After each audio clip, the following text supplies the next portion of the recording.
रायगढ़ नाम का राज्य उत्तर भारत का एक खुशहाल और समृद्ध राज्य था।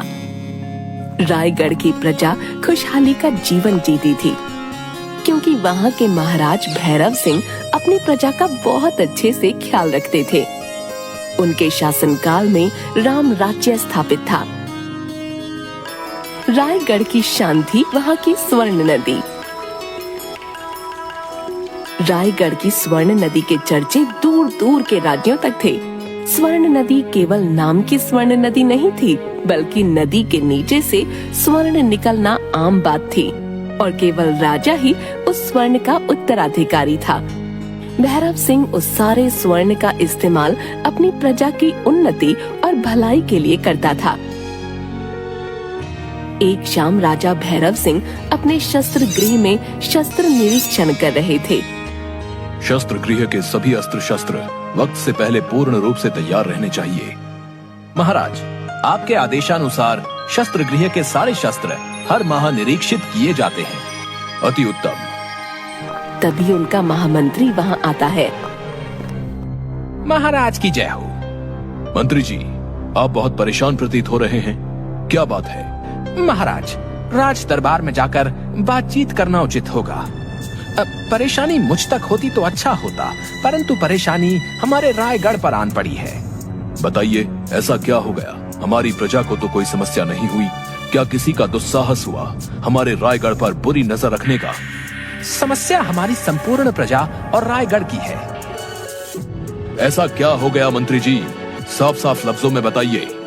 महाराज, अफगान लुटेरा अब्दाली अपनी सेना के साथ उत्तर भारत के राज्यों को लूटता हुआ, जिसमें से कुंजगढ़, शाहपुर, सुल्तानगढ़ और चैतपुरा सब जगह भयंकर लूटपाट कर सैकड़ों लोगों को मौत के घाट उतार चुका है और अब रायगढ़ की तरफ बढ़ रहा है। गुप्तचरों की सूचना के अनुसार अब्दाली को हमारा राज्य और स्वर्ण नदी को कब्जाना है। चिंता की कोई बात नहीं है, और आपको तो पता ही है मंत्री जी, हमें लड़ाई मारकाट से सख्त नफरत है। इससे पहले कि अब्दाली हमारे ऊपर हमला करे, आप उसे संदेश भिजवाइए कि हम उनसे बातचीत करके मसला सुलझाना चाहते हैं।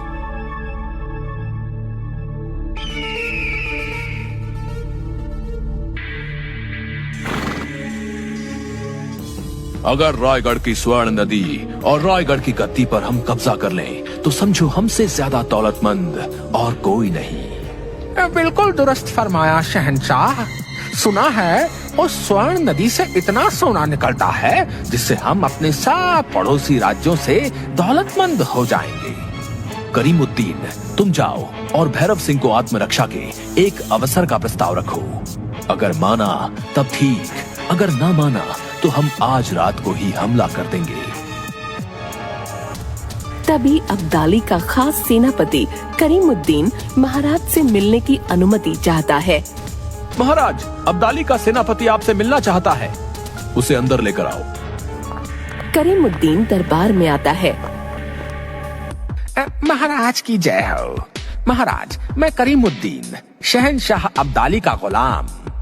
हमारी तुमसे और तुम्हारे शहंशाह अब्दाली से कोई दुश्मनी नहीं है, और ना हम तुमसे लड़ना चाहते हैं। तो तुम हमें बता दो, तुम्हें क्या चाहिए, हम तुम्हें दे देंगे। महाराज, आप तक ये संदेश लाया हूँ कि आप अपने राज्य और स्वर्ण नदी अब्दाली को सौंप दें, वो आपको मुआफी दे देंगे। ऐसा हरगिज नहीं हो सकता, क्योंकि हमें मालूम है तुम हमारी प्रजा को बहुत नुकसान पहुंचाओगे, जो हम बिल्कुल नहीं होने देंगे।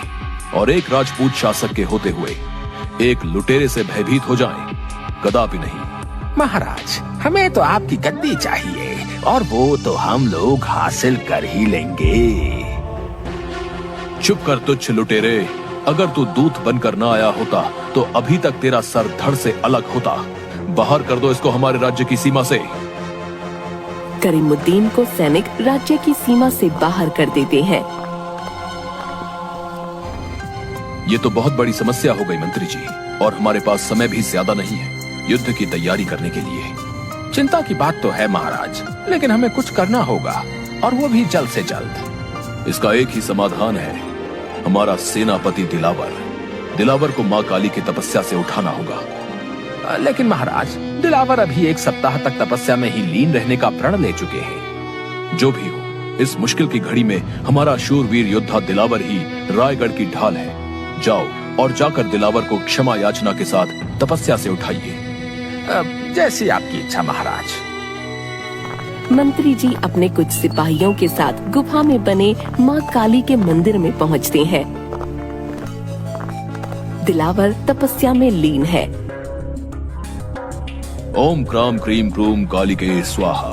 ओम क्राम क्रीम क्रूम कालिके स्वाहा। ओम क्राम क्रीम क्रूम कालिके स्वाहा। ओम क्राम क्रीम क्रूम कालिके स्वाहा। सेनापति दिलावर, महाराज आपको याद कर रहे हैं। सेनापति दिलावर, तपस्या से उठिए। मंत्री जी प्रणाम। ऐसी क्या विपत्ति आन पड़ी जो हमें हमारी तपस्या से उठाना पड़ा? क्षमा चाहते हैं सेनापति जी, बात ही कुछ ऐसी है। तुच्छ लुटेरे अब्दाली ने कल भोर में रामगढ़ पर हमला करने की धमकी दी है, जिस वजह से महाराज ने आपको बुलाया है। चिंता मत करिए, आप महाराज को जाकर संदेश दीजिए कि हम अभी पूजा करने के बाद दरबार आते हैं। जो आज्ञा सेनापति। मंत्री दरबार में आते हैं। बताइए, क्या बोला सेनापति दिलावर ने? महाराज, वो इस वक्त देवी माँ की पूजा कर रहे हैं। उन्होंने कहा कि पूजा खत्म करते ही वो जल्द ही दरबार आएंगे। कुछ समय उपरांत सेनापति दिलावर दरबार में पहुंचते हैं। प्रणाम महाराज। जीते रहो दिलावर। हमारे राज्य पे एक बहुत बड़ी मुसीबत आन पड़ी है। अब्दाली ने हमें धमकी दी है कि वो हमसे हमारी राजगद्दी छीन लेगा, और वो ऐसा कल सुबह ही करने वाला है। चिंता न करें महाराज, जब तक मैं इस राज्य का सेनापति हूँ तब तक आपकी गद्दी की ओर कोई नजर उठाकर भी नहीं देख सकता। दिलावर, हमें तुम पर पूरा भरोसा है। अब समय न बर्बाद करते हुए तुम सेना को तैयार करो। जी महाराज, जैसी आपकी आज्ञा।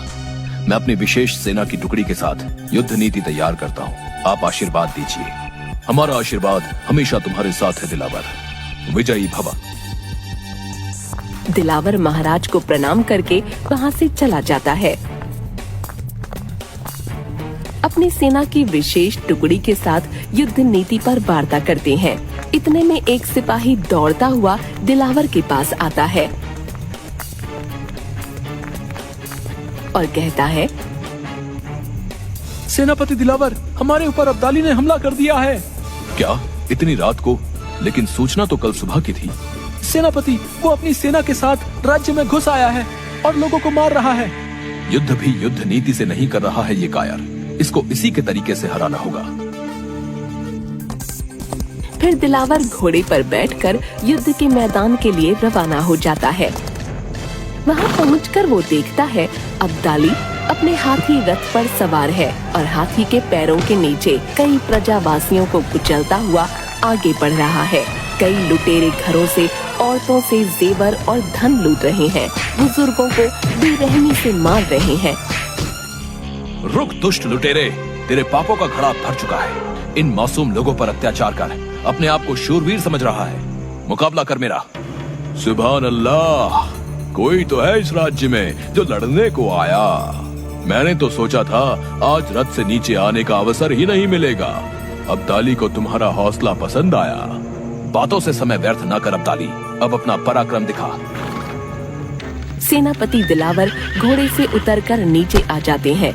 उधर अब्दाली भी हाथी से नीचे आकर युद्ध करने के लिए आगे बढ़ता है। दोनों में घमासान युद्ध शुरू हो जाता है। सेनापति दिलावर अपने युद्ध कौशल से अब्दाली का डटकर मुकाबला करते हैं। दोनों तरफ से भारी जान माल का नुकसान होता है।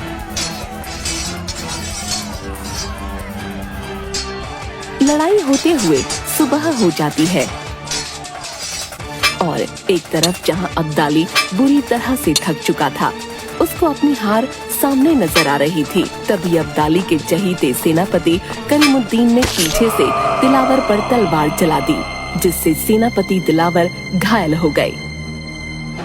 मर्दों की तरह युद्ध करना सीखो कायरों। पीछे से वार करके तुम शूरवीर नहीं बुज़दिल कहलाओगे।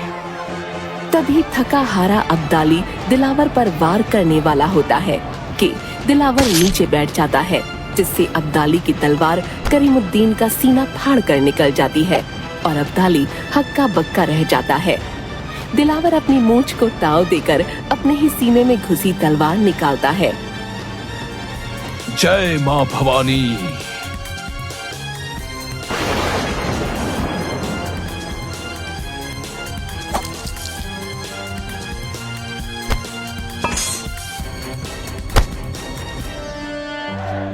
उसके तुरंत बाद शंखनाद होता है और जय मां भवानी के नारों से पूरा रायगढ़ गूंज उठता है। तुम जैसे वीर योद्धा जब तक रायगढ़ में होंगे तब तक रायगढ़ का परचम बुलंद रहेगा। हमें आप पर नाज है सेनापति। महाराज, मैंने तो अपना फर्ज निभाया है। जब तक मां भवानी का आशीर्वाद है तब तक रायगढ़ और रायगढ़ की स्वर्ण नदी की तरफ कोई आंख उठाकर भी नहीं देख सकता। बुराई चाहे कितनी भी बलशाली हो, अच्छाई पर विजय नहीं पा सकती।